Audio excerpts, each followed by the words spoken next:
we continue to go down the lines of what PMBOK 7 has written about in terms of it's the principles we're dealing with, right? Mm-hmm. Yeah, so today I think we're going to do adaptability and resiliency. Yes, What, indeed. I actually, when you and I discussed this, it's been a while ago, but when you and I discussed this, I kept thinking adaptability and resiliency. You know how I always like to have a couple of anecdotes from my own personal experience. And I was trying to think through this. Where would I apply this that isn't sort of normal, common sense, everyday project management? And so I had to reach way back into my thought process when I was a programmer that joined a brand new company. So this would go back, I'm not saying how many years, but my first assignment was to work with one of the company's clients on a hospital financial management system to prepare it for turning over to the client so that they could maintain it internally. The thing that what my understanding was that I would go in and teach their staff to pick it up. What I did not understand was that the team that had been responsible the last 6 years had not documented the system.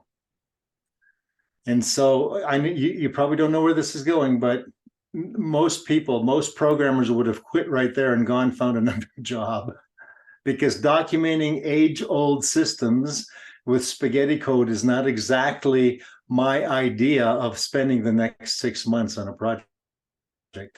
You know what? I reached way deep, and this is where perhaps the resiliency comes in, and said, it's got to be done for the benefit of not only our client, but also our company. And although it was probably the worst 6 months of my early career, it was highly rewarding because management took notice that this person would stick through and do most tasks assigned. And so I was able to rapidly increase my visibility within the company. So that is the one time that resiliency dropped in my lap. I wasn't expecting to have to dig deep and use it, but it worked out well for me. Good. How's that for Good. a good starting an anecdote to kick us off? That's a good start. Now, for us to have this discussion, let's agree on definitions here. What do we mean by resiliency and adaptability? We use those words, but do we really know what we mean? I guess my idea of resiliency is when something hits you from left field, that you take it in stride and figure out a way to bounce back from that. Basically, take the punch and go. And I'm using a lot of analogies that perhaps may not be as familiar to our audience from other countries, but basically, it's when something hits you, bounce back. Yeah, How's that? Yeah, that's good. Or how about the ability to recover or recover quickly? Yeah, overcome challenges. Yeah, good. I like that. Okay. How How about about adapt? adaptability? Yeah, I was Yes, going to ask yes. you. Okay, let me start with adaptability. Yeah, When things change, they don't slow me down. yeah. So you weren't expecting the change necessarily, probably not expecting the change, but when it hit you, you were able to maneuver the situation such that it's not so much resiliency came into being, but adaptability allowed you to deal with that situation. Yeah, your ability to circumvent the issue or the obstacle or whatever you want to call it. It may slow you down, but it doesn't stop you. And that's how I consider adaptability. So resilience rebuilds your inner reserves, and adaptability keeps you moving forward. How's that? I like that. And can is it safe to say that we often use adaptability and resiliency together in some same circumstances? Oh, certainly. There's a lot in Western culture that says that's a very stoic attitude. And Yeah. people use the word stoic either in a very positive way that says, I have conviction in the direction I'm going. I know what's right and wrong, and I know what I can change and don't change, and I continue to move forward. So adaptability and resiliency is in this stoic mindset. We're talking about the ability to continue to move forward. It's almost like you can combine them and say you're resourceful. Yeah. Yeah. Actually, I like that. I like that a lot. So when do you think you came to the understanding that resiliency was important, where it truly is something that we want to grab and hold on to and learn to perhaps increase in our own experience? Boy, I remember two events. Okay. One had to do with my university and my education. The other had to do with my work. Let's take the work one first. That happened a little bit later. Here I was managing one of my first projects. I think it was the second of 5 years I spent at a transportation company, and I was putting my plan together, and I said to my supervisor, "Is this a good way of doing it?" And he said, "I guess. You can always do things once." And he looked at me and he says, "Tim, you're smarter than that. I give you permission to make a choice. Do you want to drive a truck off a cliff? You can do that once, or you can think it through." Now, that was a slap in the head. Hmm. That actually put me back. And it put me back for a day or two because I thought he was chastising me, but he wasn't. After I thought it through, I said he wasn't doing that. He was trying to get me to see things in a different light. And that's where I really started understanding that, as a project manager, you're going to get comments and advice from people who don't give comments and advice to you in the way you want them to. And you're going to actually accept it and say thank you. Even if sometimes it shocks you and hurts you, you say thank you because it's information, and information always helps you grow. I think that's probably the best lesson for me there, both from a resilient standpoint, took me a couple days, and an adaptability standpoint. I Yeah. was able to navigate around that. No, that's good. I think I learned my resiliency and adaptability probably from my early years on the farm. Um, I think I've shared with you that my all of my grandparents, and I grew up with all four of my grandparents, but they were immigrants from Eastern Europe, and so they were hard scrabble dirt farmers. And so when they showed up in Canada and began to farm and began to build the farm, and then my father, when he took over the farm and that sort of thing, it was amazing to me watching and therefore learning also from my own experience how to be resilient. When your combine breaks down and you're trying to get the harvest in before the snow comes or before the next rainfall, you have to figure out a way to fix that at midnight when the shops aren't open. And so it was amazing what they could do with, baling wire and binder twine and that sort of thing. But I think I learned it from there, and also to how to be adaptable, so that whenever something sort of threw you a left turn, you could always go with that left turn and make something of it. So I think my early experience as a farmer, as a farm boy, growing up on the farm, probably taught me that. And that's why I had such trouble coming up with an anecdote to kind of kick off today, was because I think having learned that early in my years, it's sort of something that I naturally go to no matter what happens on a project or in life. See, that's the thing. We're talking about principles here, and principles establish behavior. And a lot of times, it's not that we learn these behaviors as project managers, but we bring these behaviors from experience from university and grade school and our grandparents. I have a similar story. So my father was born in 1936, okay? And he had his dad, who was my grandfather, had 6 siblings, okay? He had like what, five sisters, another brother, I think. And 3 of the sisters had a Model A Ford. And my dad said, "You know what a farmer is, Tim?"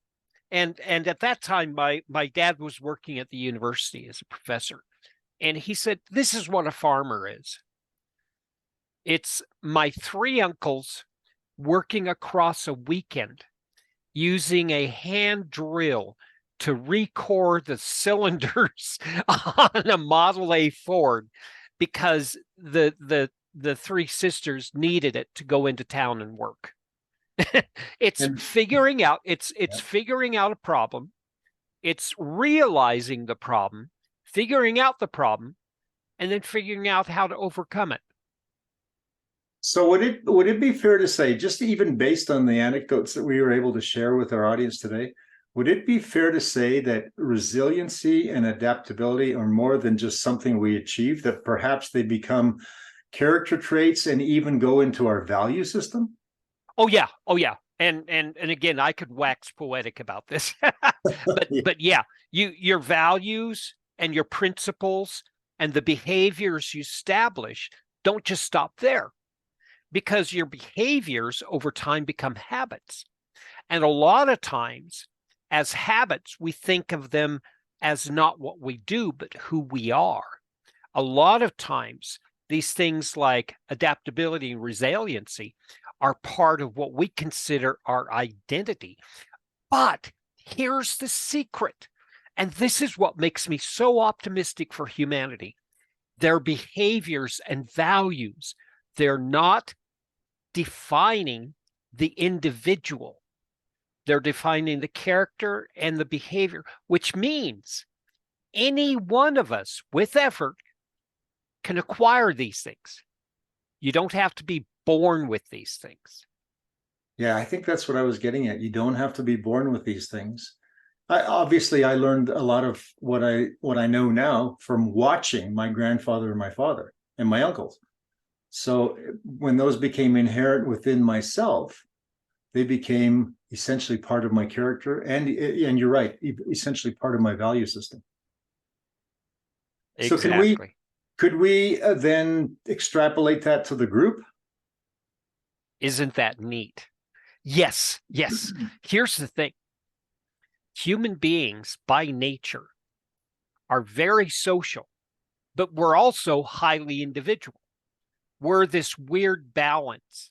Mm-hmm. And in order to belong to a group, we have to sacrifice things. In order to be individuals, we may have to sacrifice group benefits. But we live in this middle ground, all of us, throughout our entire lives. But these behaviors and principles, they don't just have to be individual values. They can actually be communicated, shared, and developed within a group. What would happen if you had a group who was resilient? So like a project team. So let's take it down to where we live as project managers. Exactly. So if what if you had, yeah, exactly, where everybody said it's a value to be resilient. Everybody says, okay, we have to work the weekend. What does this mean? Right turn, we're working on the weekend. Let's do it in such a way that our personal values don't have to be sacrificed yet. We meet the values of the group. This is what you can do. And this is what we call consensus.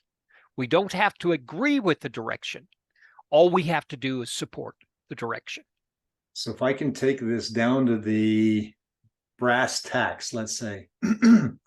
So if I'm in a team that is highly resilient and highly adaptable, I think the two very much go hand in hand, then I have the ability as a team to develop solid team cohesion. In other words, I'm becoming much more, as a team, becoming much more collaborative, much more supportive of each other's goals and of the project goals themselves. I'm able to enable better risk management, for example, as a team that is collaboratively working together. And risk management naturally comes from a way of being resilient, because a lot of times risks are those things that upset the project. Therefore, resiliency and adaptability are those things that help us mitigate risks. I can probably think of a half a dozen more, but I'll give you a chance to say something now. Here's what I was thinking. Yeah. Sometimes everybody is resilient. Every single person is resilient. Yeah. like COVID and lockdown, you know you can't fight back. Right. You have to go with what is real. This is a unique opportunity. This is why great philosophers in our society says embrace change. When change comes from outside as a project manager, you can actually leverage this and say, this is a lesson for us, everyone. We can't push back, but this is what I mean by resilience. We all think as a group and pull out the team charter and say, this is what we agreed. And this is why we're going to be able to succeed through this, 90-degree turn. Well, and think about all of the project management principles that we've talked about the last 2 years. You have a resilient team who did just what you talked about. What does that do? You improve your lessons learned. You improve your ability to communicate across the team and with your client. You do much better in terms of meeting timelines and budget constraints. You naturally will improve your customer satisfaction because they see your team digging deep to meet their goals. You're better problem solvers. I think all of this comes together as a resilient team to promote all of the things that good project management is made of. I often think of these principles as not individual threads, but as woven together for a tight and strong rope. Yeah, I agree. I agree. Yep. Yeah. Yeah. So can you think of, I was thinking of some of the movies that are some of my favorite, and typically they're around sports teams because I like sports. But you get that basketball team or that what was the hockey team? Was it when the U.S. won the Olympics in 1980 something? Do you remember against the Soviet Union? Do you remember the part of the movie where they had to dig deep as a team? I mean, talk about resiliency as a team to dig deep, and being hugely underdog, they ended up winning that game, the championship. Oh, and as you were describing that movie, I was remembering a certain data center project where we actually closed down a restaurant because the project was in a very bad position. It wasn't because of the work, but the client expectation. And that sense of we have to dig deep. We have to knuckle down. We have to be resilient. And it's a wonder that if you can demonstrate that you're capable of doing it as a group, it sort of leaves an impression on everybody in that group. And I've looked at my friends over the years since then. I even talked to one this last Monday. I hadn't talked to him in like 8 years. And you can still hear that tone of voice when we were talking about what we'd gone through in these last few months. Experiencing resilience as a group gives you an opportunity to understand its value and practice it as an individual. No, that's pretty profound. Here's the other thing that I've learned from this whole team concept of resiliency and adaptability as a team value. And that is the projects that I've worked on, we have typically brought on client staff, customer staff as part of the team. So we didn't look at our team and their team. We looked at a team altogether. And it's amazing when we've hit those roadblocks that we had to sort of dig deep to get around. It's amazing to me how the customer staff also came along with our staff and dug deep, even though they weren't necessarily used to that kind of performance. So it rubs off. Oh, yeah. Oh, yeah. I remember an admin on that project where she was contributing information and she thought that all that she could give was basically taking notes for the meeting. But she was one of the critical stakeholders who understood all the processes that our project was going to hit. And so she, at the end of the project, said, I would have never realized my input had any value if it wasn't the fact that you constantly dragged me back into these conversations. Well, and if I can submit this, is that project teams, in my experience, are notoriously bad at note taking and scribing and accurately documenting the agreements in a meeting. So I can see where her contribution, and probably the more she did it, the more accurate she became. Oh, yeah. Nothing like looking back 2 years and saying, this is what we agreed to, correct? Exactly. Yeah, a lot of my projects were 2 to 6 years long, and people forget things after, well, 2 days, let alone 2 years. So here's a question for you, okay? This Okay. is a little bit out of left field, but I think it's related to this. When I read in the PMBOK, they have a statement here.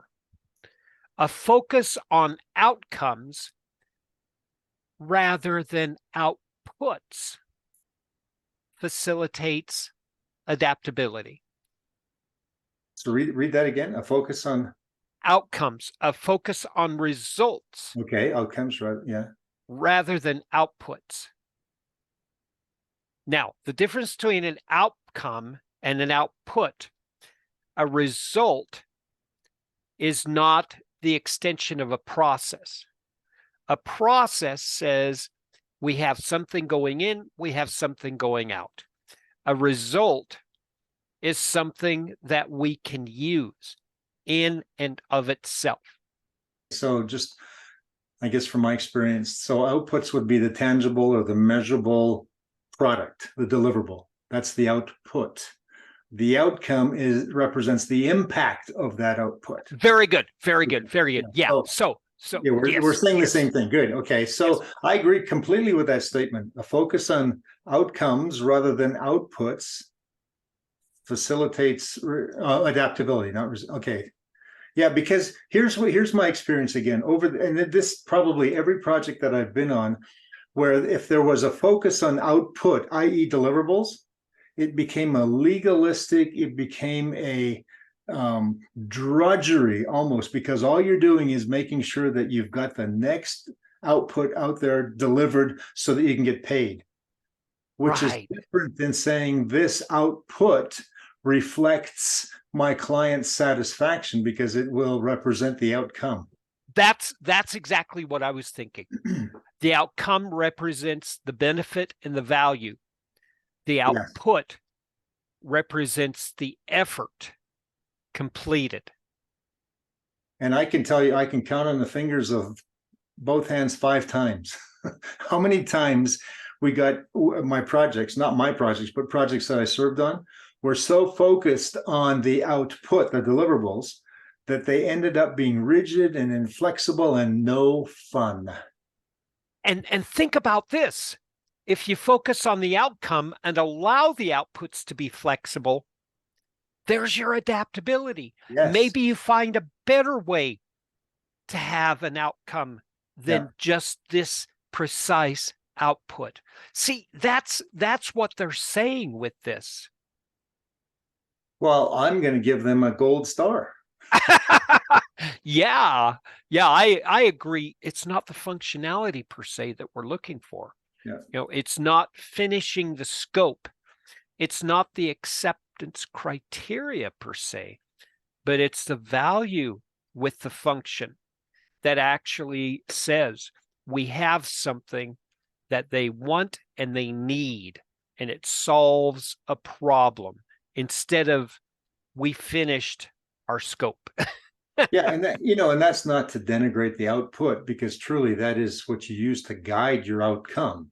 Right. You need those, but when you focus solely on those and forget everything else, that's when you lose your adaptability. That's when you lose your flexibility in turning out in turning out a solution that your client is truly satisfied with. Very good. Very good. So is there a time, I'm going to switch the topic again, because I think we beat that one up, right? Is there a time perhaps where resiliency should not be considered when you're dealing with something that hits you from left field? Oh, boy. There's 2 things that popped up in my mind when I realized where this question was going. Number 1, I've been on projects that cannot fail. This project will not fail. We'll throw money and people and time to the end of the universe, and we'll make sure, even if that project is limping, we'll pull it over the finish line. So something akin to putting a man on the moon. You cannot fail. Exactly. Yeah. Exactly. And the second one here, realizing and having a good assessment of the direction these decisions are taking us. I think there are times that you do need to stand up, even if nobody else in the room agrees with you, and say, this is not the group opinion, but I need to voice this. And there are times that you do have to say this. And then again, that's where resilience comes in and says, okay, I come back to the group. I support the group in its direction. I just had to want to get that on record. Yeah. I think when you and I had a discussion a little while ago, we also talked about situations where there's sunk costs. Yes. And I've been in those situations. Well, I've been one project in my 40 years where it truly got to the point where we agreed with the customer. I actually got brought in on that project to stop the bleed. And we finally ended up agreeing with the customer that this was not going to finish. Let's not throw good money after bad. Let's figure out a way to allow the customer to rebid the situation, and we'll all take our lumps. And sometimes it happens, but what do you do? So in that situation, we could have been resilient and said, let's beat this thing up and we're going to force it across the finish line, and maybe spend too much good money after what was already presented. But in this situation, it just made more sense from all of the senior management that we would just allow the sunk costs to be sunk costs, and let's not be resilient. Let's just walk away. And that's, sometimes you just got to do that. Very good. Okay, so we talked about when you shouldn't be resilient. Now, there are times when you are totally against the rest of the opinion of the room. How do you approach this type of situation? Were you in my last weekend class that I just presented? Because this was my opening story to the staff. I was out in California doing a presentation, or actually a session with younger staff in terms of preparing them for an IT career. And it's interesting, but I used an example where this literally happened. It was in a large Midwestern state. It was time, according to the schedule, to be doing final preparations to go live. I had been working with the client staff on their user acceptance testing. And from my perspective, we were not even close to being able to give a good product to the end users. And so the CIO pulled all of his advisors into a lunch meeting and said, okay, I'm going to talk to each one of you. Give me your opinion. And all of the yes men said, yes, we should go live. And he got to me, who was last in the circle, and I said, no. Now, you asked, what do you do in that situation, or how do you handle that situation? The way I handled that was I had an inkling what he was calling us into the meeting for. And so therefore I prepared with all of the necessary data, including the number of defects, the length of time defects were taking to get fixed, the natural destructive behavior that it would have on not only his end users, but the clients of those end users. And so I had all of my facts straight, and he just kind of looked at me and said, okay, we won't go live. But that was a, what we call in consulting, a career limiting move. Because he could have just as easily said, I'm going to go with the other 6 guys, and sorry, but you have to find another consulting position somewhere else. But he didn't. He went along with my advice. But again, because I came equipped with data. Very good. Very How good. about yourself? Have you been in that situation? Oh yeah. Oh yeah. It's not that I'm a canary in a cage. I'm not the person who says risk, risk, risk, risk every meeting. But at the same time, I'm not averse to raising things that other people are uncomfortable with. The way I approach this is, number one, is everybody talking about opportunities and nobody talking about threats?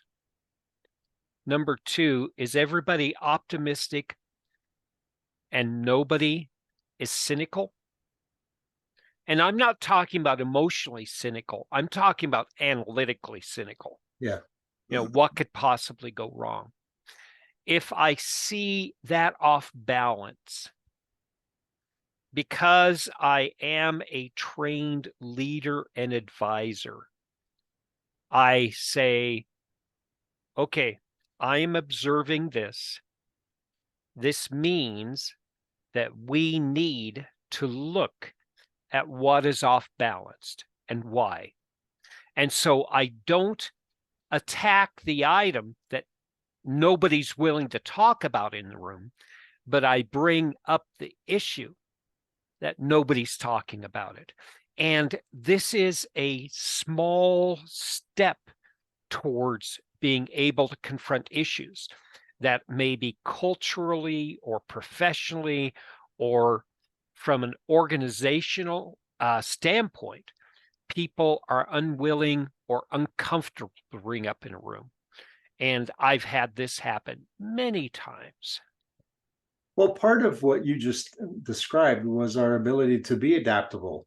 Because if you don't bring up those situations, they will come in from left field, they will affect you.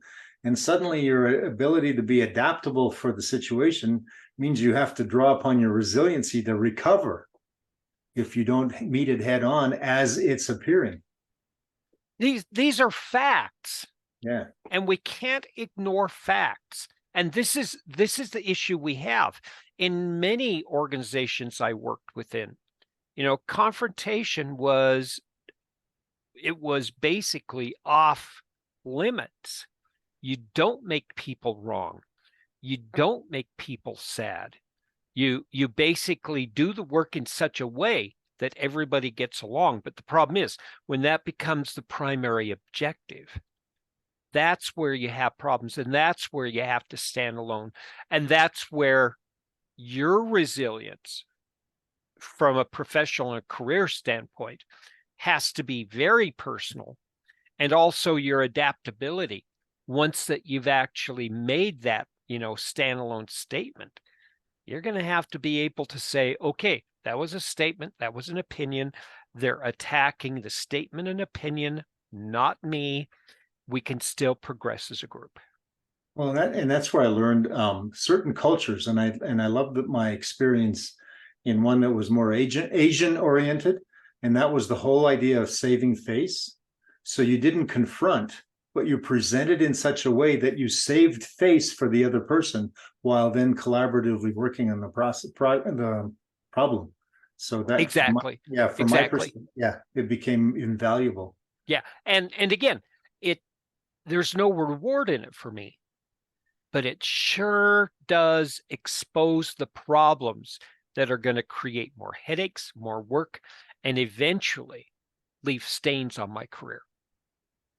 Yeah, when you first started asking that question in terms of, are there times when have to stand alone when facing these sort of changes, or maintaining some sort of poise kind of thing when projects don't go exactly as you want them, the first thing I thought of was, but that's what we do as project managers. And if I go back to my story as a farm boy, you adapt it. You learn to be resilient no matter what hit you. If a hailstorm hit, you figured out a way to deal with a hailstorm after the fact. I mean, you just did it. And so I guess I was going to suggest, and maybe I'll do it now, is that stuff happens and stuff always rolls downhill to you. So you might as well learn to be resilient and adaptable and figure out a way to deal with the situation as it happens with a smile. And you know what's funny? there is one single source that all of us pull from to actually find examples of adaptability and resilience. You know where it is? Our You're good. parents and our grandparents Yeah. and the stories they tell. Yes, and the more the more that our culture gets away from storytelling, the worse we are for it. This is where we discuss and share and learn these concepts that we call principles and behavior.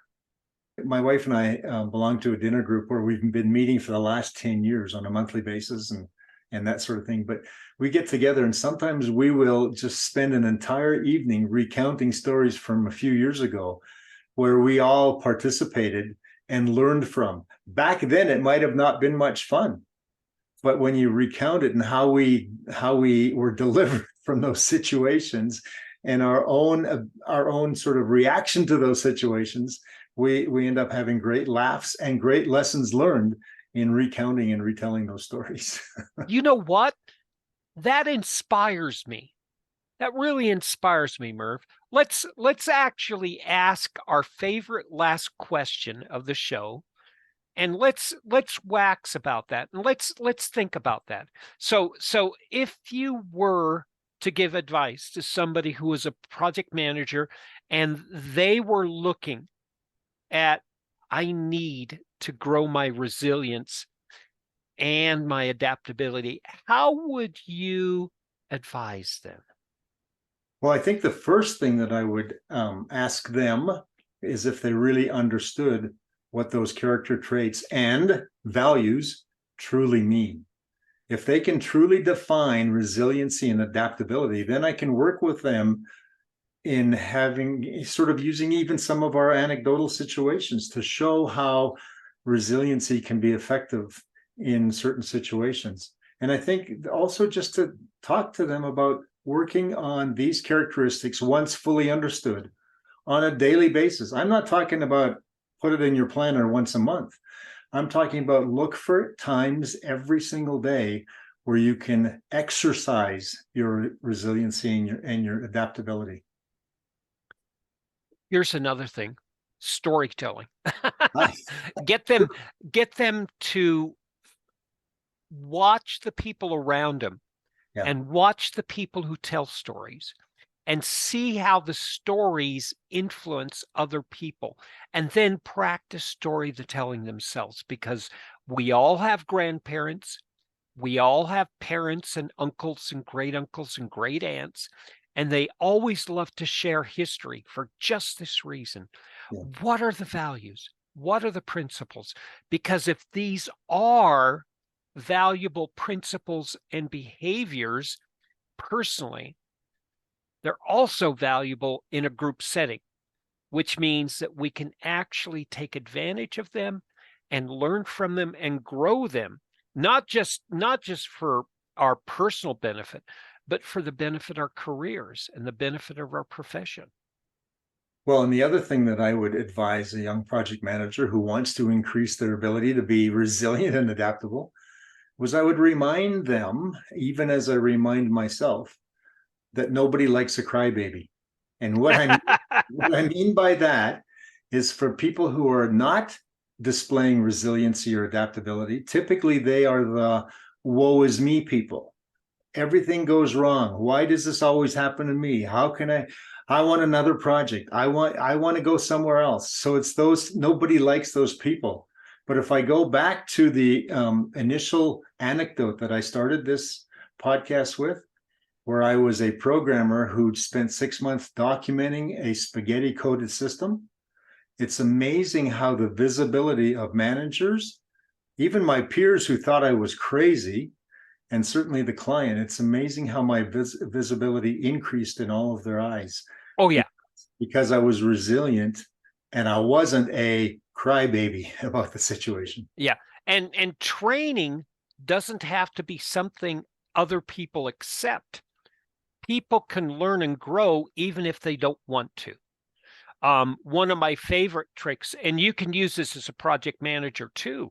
It's very easy. It's somebody who is complaining about things that are unchangeable.